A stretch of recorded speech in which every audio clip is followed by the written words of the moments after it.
All right, good morning in and welcome in. It's House Edge Live. It's John. I'm back. Skill and Lux is in Hollywood Casino. Well, you playing some bubble crabs there, Skill? Good morning, everybody. Welcome back. For me, I was actually out in Colorado for a few days visiting some friends. So a little bit of downtime, a little bit of relax, and yeah, back here we are again. So let's get to it here. I'm going to run a series this week on money management. I want to talk about it all week, actually. So we'll examine it from a bunch of different angles, I think. So, and as you know, this is one of the things that's most near and dear to my heart. I think of all the gambling topics that we have, I love talking money management because we know the battle that we wage. Right, the casinos are really there to take it all. Right, that's their business model, and we don't have a whole lot of tools. Like you can't beat them, especially at their own game. The number one thing we talked about, I think, way back was this idea of risk of ruin, right? Even if the games were fair, even if they were more than fair, if you actually had an edge, even a 1% edge, you really can't beat them over time. Because in most cases, there's a few that could. You don't have enough money, right? They will put you out because they have unlimited money. And when the down streak comes, they'll run you out, right? That's their entire business model. So what tools do you have? What tools do you have? We talk about bankroll a lot in that section because you don't have as much as they do, right? But bankroll has a lot to say about it. And I really want to spend this week talking about the first tool in the bridge, which is bankroll. And how do we manage it? How do you manage your money? And I want to take the envelope system a little deeper and take a look at how bankroll can help you, leverage your losses, how you can account for it when you do win, and how do you manage it like a pro kind of thing, right? So that's what I want to get into. We'll get into risk, identifying opportunity, the discipline it takes to get a good bankroll management system in place. And of course, I think setting goals. It all ties together. Like all this stuff, this mental stuff ties together for you. And I hope that I can find ways to kind of wrap it up and make it make sense, like in a little bow, so to speak, right? So with that said, what we're going to work through this week is this idea of money management. Now today, what I really want to do is introduce a topic as an ABC's kind of a segment of money management and discipline that goes along with it. Tomorrow, we'll do a little fact or fiction segment. We'll really talk about, does money management actually matter? What's funny is, as I've had this conversation with, I'm kind of a math guy, right? I like to do the math and figure things out and know the probabilities and the stats and all that kind of stuff. It nerds me out. But I don't let the math drive me. Like some of these math guys let the math just kind of drag them around like they have a yoke, right? And they all say money management doesn't matter. You can win a little, and then lose your ass. That didn't matter at all. The money management, as I'll talk about today, isn't just winning a little bit and saving it. That's not the point. It's not winning a little bit at a time. That's not money management. That's not discipline. It takes discipline, right? But that's not what we're talking about here. We're talking about the idea of keeping control of what you have, the mental part of that, right? And sometimes that's physical. And what I mean is, if you do things poorly, right, win $100 but give back $2 versus win $100 and leave, that's money management. That's the difference maker. That's where the casino gets you or doesn't get you quicker. Okay, we'll put these ideas into what I call the pressure cooker. We'll test them out on Wednesday. I'll do a bunch of rolls, maybe do like a massive amount of spins or something, and we'll see what does it look like to play with money management and with the same bets and the same bet sizing and the same results. And then, of course, at the end of the week, you have a chance to kind of tell me if I'm full of shit or not. You can dig what I say or dog it. Either way, Thursday is feedback day, and that's how we're going to play this out. So with all that said, let's hop on in here and get into, let's see, I want to get my next page here. We're going to do this little bit of intro on the ABCs of gambling. Now, I've done this long series before the ABCs, and this is just part of it. I'm not going to redo the segment on money management, but I'm going to revisit it from a different angle today and just talk some truth to you. I hope that makes sense in a way that maybe is legacy. Okay, here we go.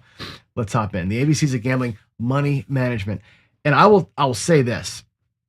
Money does matter. Right? Money matters. It's the engine, right? These small wins, by the way, do add up. And I say this a lot. play without shame. Like, there's no shame in walking away. There's no shame in walking away a winner or a small loser. There's nothing to be sorry about that, right? If you walked up and your goal was $100 and you were doing, let's just pretend, like a 1, 3, 2, 4 kind of a thing, right? And you put out your quarter, and the very first 4 hands of blackjack, or the first 4 spins of a roulette wheel, or the first 4 baccarat hands, or the first guy with the dice throws 3 sevens in and 11 on the come out, and your 1, 3, 2, 4 works, and you're up. Bye-bye. There's no shame in not playing. And I want to sink that in. There's no shame in not playing. Those small wins do add up, okay? And they do offset bigger losses. Maybe not in totality, but if you win $100 9 times and lose 500 on the 10th time, you're still up. If you won $100 9 times, but 8 of those 9 times you kept on playing and threw back $100, and so you're down $100 8 times. You kept the 100 one time, good for you. You're down 7. That $500 loss on the 10th try makes your total loss $1,200, right? That's what I'm talking about when I say making good decisions. Like, it's not just winning a little bit and having a great strategy. It's about what you do with it, right? I think having these smaller win goals and actually having discipline to execute gives you a target to hit. And I firmly believe in this idea of dividing and conquering. So other people, Ken from Ken Knows Gambling and Waylon and other guys, talk about the envelope system, right? I do something similar. I'll show it to you here in the bridge, or in the Nexus here in a second. But I divide and conquer, right? I have multiple bankrolls. When I say bankrolls, you can call them envelopes. You can put them in Ziploc baggies. You can put it in an actual bank, which I do. Okay. I have a bankroll for my gambling master bankroll. That's what I withdraw money from and play with, right? When I win, right, I divide my money up. My win gets divided up between putting it back in the master bankroll so I keep that thing solid, right? I put some of it in profits, which is going to be either what I'm going to buy something with or use the money for something, right? I put some money into an account that I use to pay for my planes and all that kind of stuff, my plane fare and my food and whatever shit. That doesn't come out of my personal money. If I'm going to Vegas to play, by the way, that does not come out of my personal savings. It doesn't go on my personal credit card. I have an account for it that I put money into, that I take it out and I go to Vegas with that money. And when I go to Vegas and I win, it goes right back in that account. That's a zero cost to me, to my life. Flying and eating and seeing shows is a zero cost to me because I distribute my money amongst multiple accounts, right? And then and Ken has got me on this train of having a 4th account called the fun money account, which is really just there to burn. And if you think about this, if you go to a casino on the regular, like I do, I have my little casino down here in town, and it's no craps. I just play blackjack. That money comes from the master bankroll, right? If I go to Vegas for a weekend, and I'm going to go visit 10 Ton here in a little while, when I go to Vegas to play and just kind of, whatever, that's coming out of the fun money. That's not coming out of my master bankroll. I have money set aside for that. When I go on a cruise, fun money pays for the cruise, or for the cruise's gambling. Like, I set it up so that I have an account that drives my gambling income if I can make it. And I have an account that drives when I want to go out there and just play around and goof off and whatever. Go try and win a free cruise with the fun money. Cool. If I do, it's great. If I don't, whatever. But that's what it was there for. When I go to Vegas and I want to go play on so-and-so's private table, that's fun money.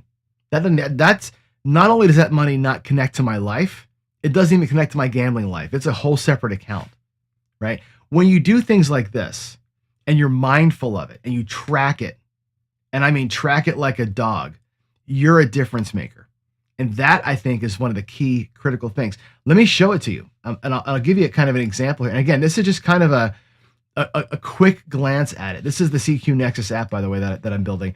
And on here, you can see that I've got a couple of things. And I'm going to go back to the screen a couple times here, because this screen here, this is where you manage your bank accounts. And you see, I've got a 401g account, which is my master. And this is fake money. This is what I use when I'm playing the online games, right? But a master bank account, I got a profits account, I have an expenses account. And if I want to make a new account, I'll make a new account and I'll call that one the fun money, right? and we'll seed it with 250. And I've got 4 accounts now that I can play with, right? When I go to play online blackjack, right? The fake play around, learn how to play blackjack game, I will withdraw money from the 401g account. When I get done playing the game, I will put it back into my expenses account. Watch this. If I go to play a game, and I'll just show you really quick. When we start the game up, we go to the ATM machine, and the first thing it asks you, I have to get logged in, I guess. Let me sign out. Oh, you know what? I might be in my other account. Hold on. Let me just see what I'm logged in as over here. Am I logged in as John? Or the other John? CEG. Okay, let's go there. John at CEG Tour School. Let me get logged in, and I'll show you how these accounts kind of play along as you're going. And I think the important thing of that is not so much that it can do it, but that it gives you kind of a training tool so that as you're learning how to play games, you're playing them in the kind of the correct way. I probably should have logged in earlier today. Hold on a second. Maybe I'm not going to get my email. Come on. Where is the email? Is my system down today?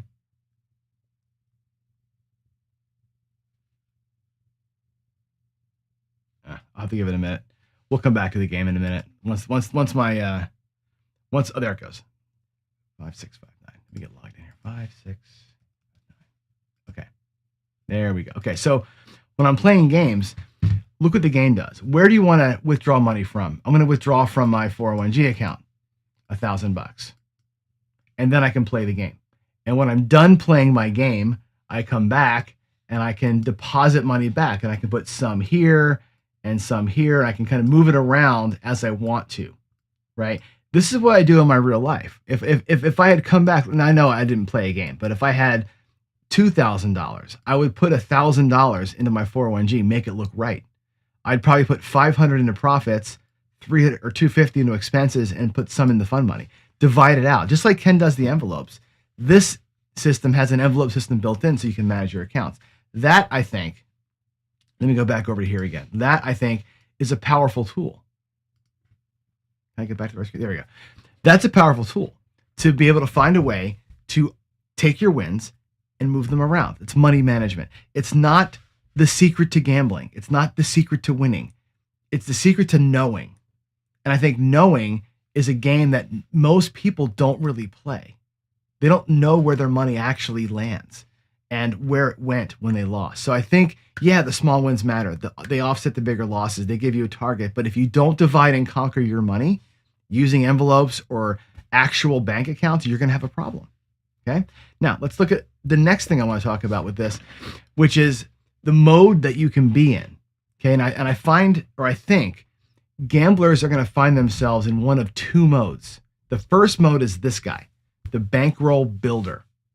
The bankroll builder guy. Okay. You got a little bit of money, $1,000 or $2,000 or whatever it is. And you want to get that master bankroll up to the point where you can make meaningful wins. And we'll talk about the compounding wins here in just a second. Okay. But building a bankroll, the bigger your bankroll is, your master bankroll, then through money management, the bigger your play can be, the bigger your goals can be. If you've got $1,000, your goal probably shouldn't be 500. Now it could be, we can talk about that, but your goal shouldn't be 500. You're going to burn that 1,000 before you start. Before you get out of the gate, you'll have 0, right? So the bigger your bankroll, you have 10,000 in the bank. Yeah. Now you're going to go buy in on the average for 1,000 or 1,500, and your goal could be $500. That makes more sense to me, right?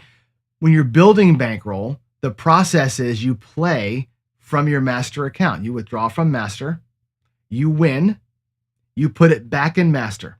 First thing, right? If I take 1,000 out, put 1,000 back in again. Now I got whatever I've got. Let's say I've got $500 left over. I replenished my account. I can grow my account. Okay. I will most likely, when I'm building bankroll, put the entire profit into the master, unless I'm on a trip and I got to replenish my expenses. Okay. Put it all back in. It all goes back into the master so I can grow it. And my next time I go, I've got 10,500. And now I can buy in for a little bit more. And if I win 750, replenish the 1,000 I withdrew, put the 750 in on top of it, and now I've got whatever that is, $1,200, whatever I've got. Guess what? My next buy-in, is a little bit more, and I can compound those wins. When you're building bankroll, your primary mission, put the money back, grow it up, and compound your buy-ins. Okay, I want to go back to my other screen again, and I want to show you what that looks like. Okay, here's this idea of compounding. Now, again, if you're on the vertical, I'm sorry, it's kind of small. But if we go to the bankroll builder piece, let's say you've got $5,000, right? Let's say your actual bankroll is $5,000. Let's do $2,500, right? Average person starting bankroll. And let's say I want to build a $10,000 master bankroll. I want to turn $2,500 into 10 grand. Okay. The way I'm going to do that is I'll risk some percentage of that. Is it going to be 10%, 15%, 20%, whatever? I might say in the early stages, let's risk 15% of our entire bankroll every time we go gamble. And let's try and win about 20%. If I did that, okay, what would it take me? Well, it would take me 37 sessions to get it done, 37 times to go. But the first time at a 2,500, your master bankroll, you're buying in for 400. You're looking to win about $100. It goes at 26. It takes a minute, right? You're buying in for 20, and then you're buying for 2,700. Ooh, or you're buying it for 500 rather, right? Looking to win the 100. Eventually, you're going to be buying in for 4,000, right? Your bankroll's 4,000. You're buying it for 600, looking to win 2. As your money grows, look at this. Your buy-ins get bigger. You're buying in for 1,000, looking to win 200. You're buying in for 1,300, looking to win 300. Over a bunch of sessions, 37, you can go from 2,500 to 10,000 by compounding. If you want to be a little more aggressive, you can buy in for 20% and look to win 30%. If you've got some fantastic system that you bought on the line from some idiot, right? Great. Let's do that. It only takes how many sessions here this time? It takes 20 sessions to get it done now, right?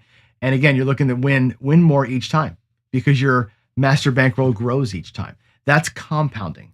So if you were to withdraw the 500 and win 200, it goes back into your bank. It goes back into your bank. And then you have 2,700 for the next time. And that's how this works. Your next buy-in is bigger. Your next win goal is a little bit bigger. It's pretty cool, right? What you can do then is tie these sessions into bank accounts, right? When you do this, you can say, you know what, this day I actually did this one, and you can tie those previous session logs into here. That's the idea, right? Knowledge. When I say knowledge is power, go back to the screen. When I talk about knowledge being powerful, it's not just creating a system to where you can compound your wins and make a bunch of money. It's saying, okay, I had this bank account that I withdrew money from. I played a session. I logged the session. I say, in this session, I played here. I played with this goal. I used that money to withdraw from and deposit back to. Then you can write a report. Then you can look at a report and say, where did all my money go? Which sessions of mine are most profitable? What games am I best at? That helps you make these good decisions, okay? But when you're building bankroll, the steps are different. Play from your master, put the money back as much as you can. If you lose a little bit, put it all back. That's it. If you bought in for a grand and lost 250, put the 750 back. Your master's a little bit lower. It may change according to that chart what your buy-in is next time. Obey it. Just be religious about it, right? Grow it where you can. And if you have excess money, if you win more than you should have, if your goal was 200 and you won 4, and according to the chart, you're at or ahead of schedule, take the extra couple $100. That's your first time putting money in your excess account, your fun money account. Be smart about it. Now, that's one person who's building a bankroll, but there are other people that do the same thing, right? If you're a gambler who wants to play with bankroll, and this is what Ken from Ken Knows Gambling is always talking about, right? He plays with bankroll. He's building profit, building excess, building expenses accounts, right? This person's not looking to build their master bankroll. It's already there. You've already got the 10 grand. You already got $10,000 in your master bankroll, and you're good. You're going to play with $1,000 every time. Great. Good for you. Play from master. Still withdraw from master. Do your thing. Shove it back in master, right? If you buy in for a grand and you win 2, how much goes into master? $1,000. You put your money back in. You keep master stable.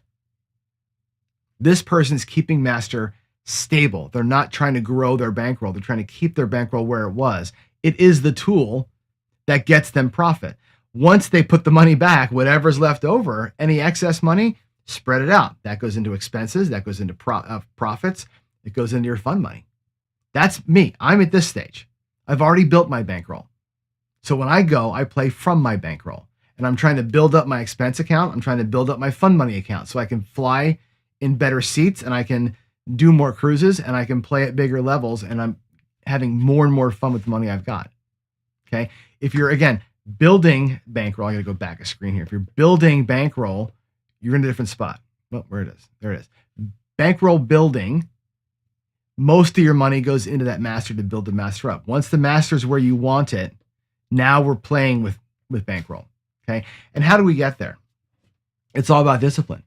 Now, discipline is tough, hard to talk about because you either have it or you don't. I think Ken said on his show the other day, I don't remember which day it was a great statement. He said, there's people who say, I can't walk away when I'm up. Can't do it. I can't walk away when I'm down a little bit. I can't walk away during a bad session. I can't leave a hot table. And I want you to know the word there, can't, right? Ken highlighted, you won't leave when you're up. You won't leave when it's bad. You won't leave a hot table. You won't leave when you've lost too much, right? Can't and won't are two different things, right? I challenge you to learn this kind of stuff here, right? Learn and practice winning 10% and stopping play. You can do it online. We have online games now, right? Use Crapsy, use my stuff, right? You can do it in a real casino. I can drive 5 minutes to a blackjack table. I can win 10% and I can leave. I can do it every single day. Almost every day I'm up 10%. I walk away. And I don't care if it's $100 and you walk with 10. It's a good challenge, by the way, to do that. But win 10% and bug out, right? Learn how to, let's say your goal was 10%. And let's say that I had that great run. I had a 1-3-2-4 run. And great, I lock up my buy-in, my 10, 15% win, and I got this little tiny stack left over. I got like another $60 sitting there or whatever it is. Take that and play. Lock the rest up, learn how to play with a short stack. Practice short stack play, right? Play with excess there at the table. Remember, at the table, what I talked about before, I'm going to go back to the screen again. At the table, it's the same thing. You have all those accounts when you're at the table. I'm going to show it to you here in a minute. But you can try and win 3 units. I do this all the time. The challenge I gave way back, take 10, win 3. Take 10 units, $1,000, win 300. Find a way to win 3 units. Now, I'll tell you what, it's going to be harder to win 3 units if you're betting $10 at a time, because that means 30 wins, 30 net wins. If you're betting at the black level, you can do it in 3 wins. Find ways to win 3 units. It's super simple, right?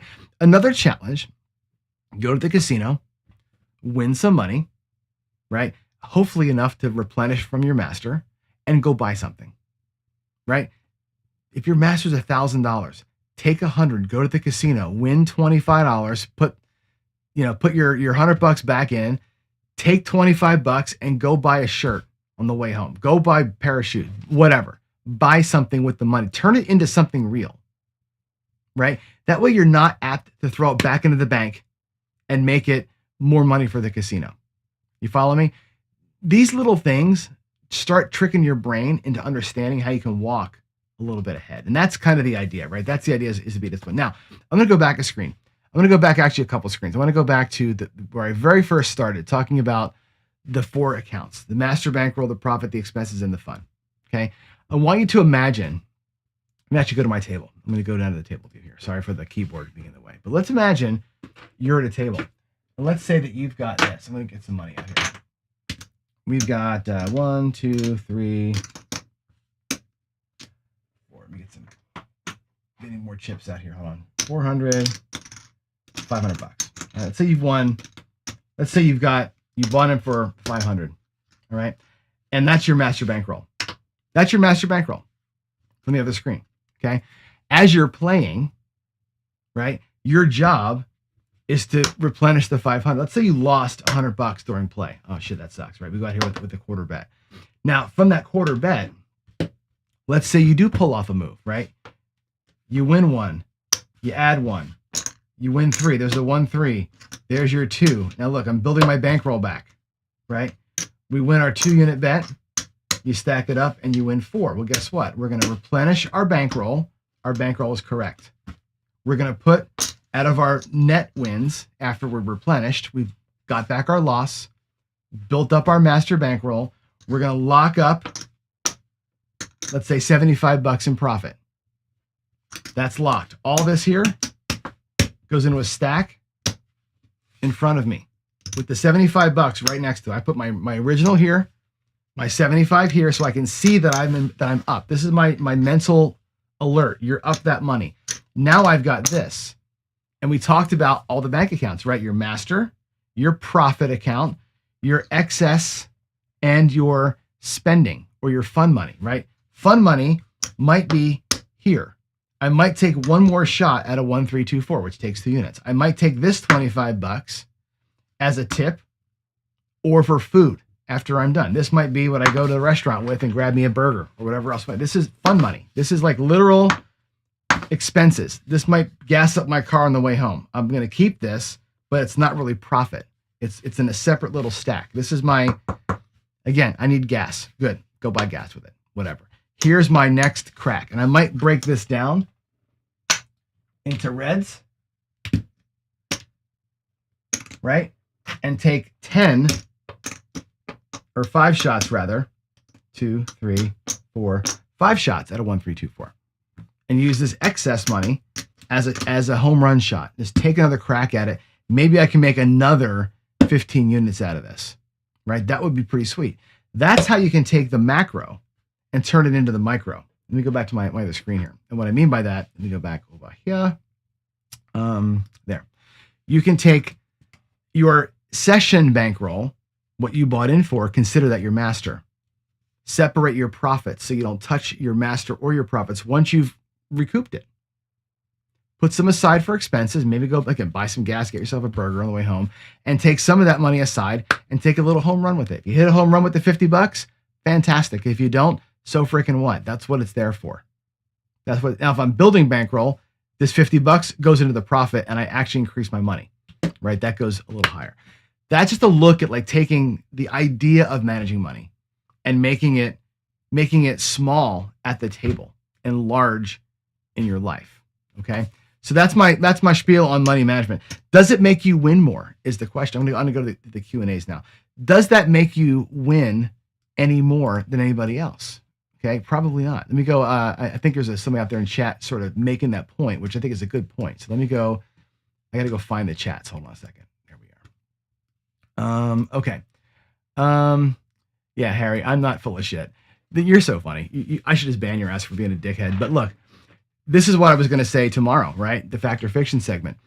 Money management does not make you win. Okay, I'm not saying this is a way to make you win. Okay, money management is a way to make sure you don't lose when you oughtn't to lose, right? If you're up a little bit and you're okay to walk versus up a little bit and you want to keep on going and you feed the beast, you end up walking away a loser more often. I'm trying to give you some insight into ways that you can use your brain and your discipline muscle to save you from yourself. And what's funny is this guy's, I'm selling the abstract idea of excess. Why don't you stop? Why don't you fucking stop? I'm getting mad. You stop. Have I sold anything? Have I asked anybody for any money? Have I ever asked you guys for money except for to support the charities that we support? No. Bye-bye. Yeah. And Dr. S, you're right. Plan for losses. And the plan for losses is simply this. If you go from your master and you play a little bit, right? And you're not going to win every time, right? You lose a little bit. You can't really replenish other things. You're not going to put money into the profit account, right? If you have lost $2,000 out of your master account and you win whatever, your profit's $300, whatever, you got to put the whole thing back in. You got to build that master account back up again before you do anything else. You really can't spread the money to travel and fun and all that shit until you make your master account make sense. That's an important piece. So anyway, there it is. That's my, I don't see any other questions though. It's weird with, we have like 50 people on and there's nobody really asking questions. So, except for one guy who thinks he knows it all and he knows nothing, obviously. So doesn't know me for sure. I've been doing this show for how long now? You guys have been with me for a long time. You know that I don't give you any bullshit. I try to do what I can to give you a hand, and give you some tools that you can use to not so much succeed, but manage the failure and manage the process. That's an important thing. So, yeah, Dice Dr. Dan, if you lose you replenish the account you used? Yes. So here's the thing, Dan. If I lose out of the expenses account or out of the excess account, right? Again, you're only going to ever play out of two accounts. You're going to play from your master or you're going to play from excess, right? Profits, to me, get spent. Expenses, of course, get spent. But excess and main are the two accounts. If I'm playing from excess and I lose it all or I lose a bunch of it, I just build excess as I normally would. If I lose from the master and the master goes down, everything has to go back in.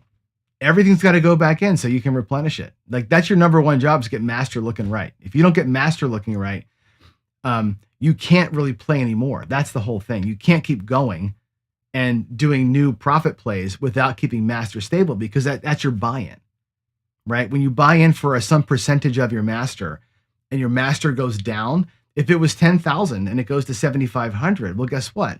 If you're on a play with 10% plan, you can't buy in for $1,000. You got to buy in for 750 now. Like you got to let that master dictate your buy-in size. It's important. So, all right. I think that's everything. I may have covered all of the. Well, let's see. Yeah, I'm not selling the system for sure. This guy here, this Harry whatever, has been here 4 or 5 times. He comes in under different names every single time, and he enjoys telling everybody what bullshitters we all are. But the truth of the matter is, guys like myself and Jeremy and Jacob and Ken and Waylon and Dice Degen and Craig and all these guys that you know, I can't name them all. I'll be here all day long.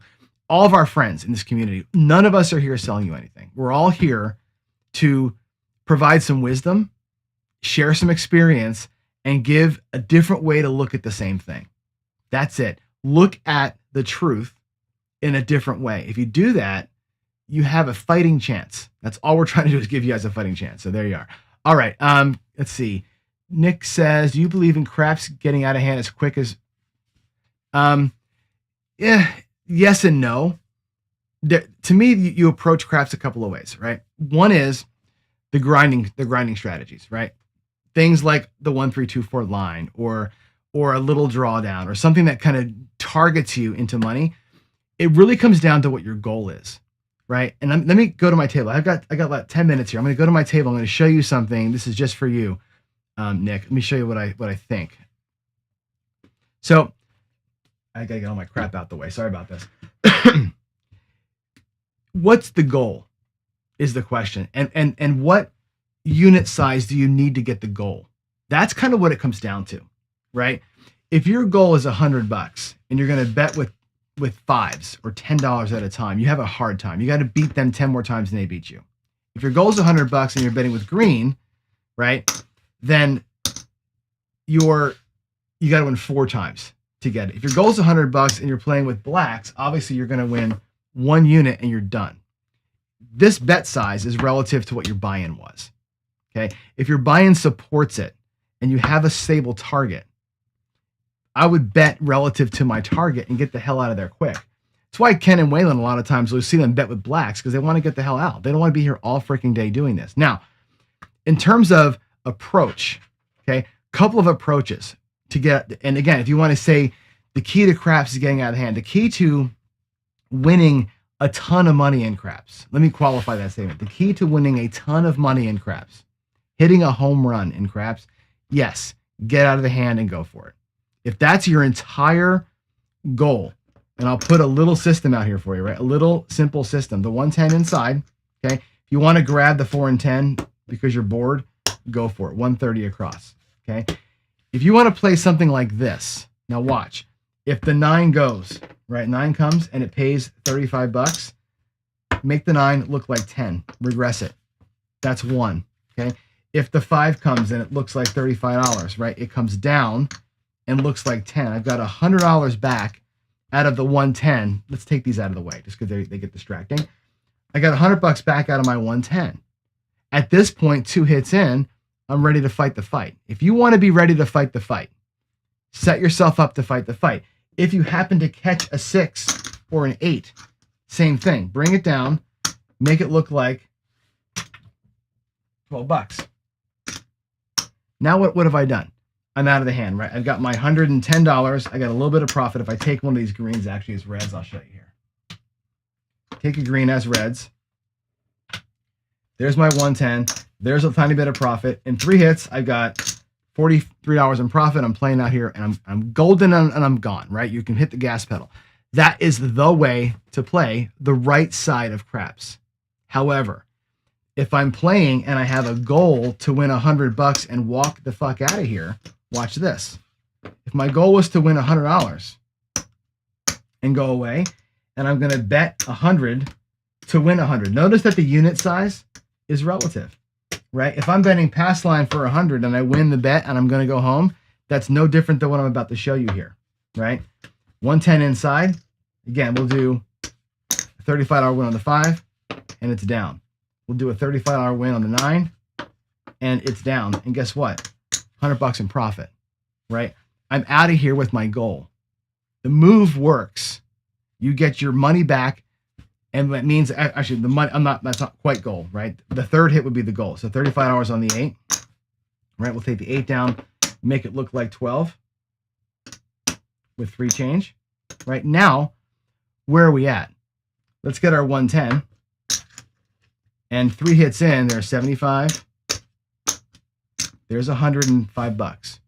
Okay, in 3 hits, you could be playing for the moon, doing your let's hit the table max, right side craziness, or you could say, I just took 3 rolls, which is below the expected average of 4 for a person in a roll, and I've made $100. I bought in for 1,000. I used the 110. I made 100, and I'm going the hell home, right? Simple regressions like that. Remember, when a regression system works, it earns itself 100% profit. Whatever you got in here, it burns 100%, or it earns 100%. So that's an important thing to think about. If you got the goal, bye-bye. Or if you're going to play for the home run, regress down and then go. I think starting for a home run from your first bet, you're going to lose that spread more often than not. I'd rather see you come down and go up. That's the way to hit a home run in craps. But remember, whenever you're out of the hand, you earned 100% of what you had out there. That's such an important thing to remember. The skill 66, the same thing. When it works and you're playing with your inside play, you've won $66. To make that happen, you won $66. You had 100% profit. So remember that. Getting out of the hand also means, we'll go back to the other screen here. Getting out of the hand means 100% profit from what was out there. So when whatever move you're doing worked, you can look at that and go, I just doubled my money. And that's really hard to do, especially in craps. I think nobody ever talks about that. I mention it once in a while because it's we're always talking about, let's just kind of go for it, but that's an important thing to remember. Really important thing to remember, that getting your money back means you got 100% profit. So if you got a goal and you hit your goal by doing the move, stop. You have to be okay with stopping. And it's really, really hard. Like Ken said, it's not that I can't stop, it's that I won't stop. And that's an important deal. So, all right. Ken votes for 1 hit versus a move that takes 3. Again, you got to have the ability to bet the bankroll that supports that, right? So if you're going to bet black chips on one thing, right, like the pass or don't or whatever it is, that's great, Ken. If you're going to do a move up top, let's say the place better that wants to win 1 unit and walk, you're 330 in to win 100. It's a lot of risk, right? Can that strategy, just 1 hit at 330, win more often than it loses? That's the question, right? If you lose 330 one time, right, and you win 105 3 times, you're down. You're down $15. And over time, that's the bleed. You got to have that play outpace the loss expected. So, all right, guys, I'm out of here. I got to go. It is work time. So hopefully you had a good Monday, good weekend. And tomorrow we'll do a little bit of fact or fiction. We're going to talk about this, but from a different angle. I want to actually approach it from the guy that I banned, from his angle. We're going to approach it from the math guy that says it's a bunch of bullshit to play with money management. We'll do some tests on that, and I'll kind of prove to you the difference. And it's not mathematical; it's more emotional. What do you do when you make bad decisions? What does bad decision making do to your bankroll that good decision making saves you? That's tomorrow. In the meantime, y'all have a great day. Love y'all. God bless, and I'll see you tomorrow. Bye.